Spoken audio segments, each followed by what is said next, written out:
Senhor presidente, nobres colegas aqui presentes, eu li a respeito desse projeto e ele fala o seguinte: a Codeca é uma empresa de economia mista. Não precisa de uma lei para regulamentar essa adoção de empregos de estrangeiros. Basta a própria empresa colocar no seu edital para contratar estrangeiros. Ou seja, a gente está aqui há mais de 40 minutos discutindo sobre algo que nem precisaria ter vindo ao plenário. A própria empresa pode se autorregulamentar no que tange a este quesito.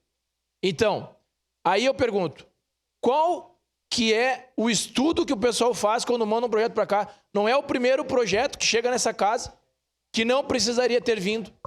Aí, mais uma vez, vem algo para discutir, chover no molhado, porque a própria empresa pode regulamentar isso.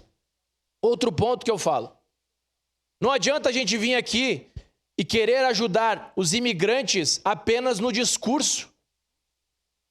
No momento que os venezuelanos mais precisaram agora, naquele terremoto, eu pergunto, quem foi lá na praça ajudar eles?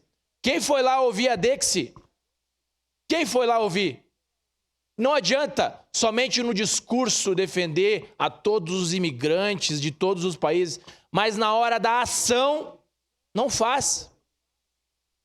Na hora de mostrar o seu valor no final de semana, ir com chuva lá, não o faz.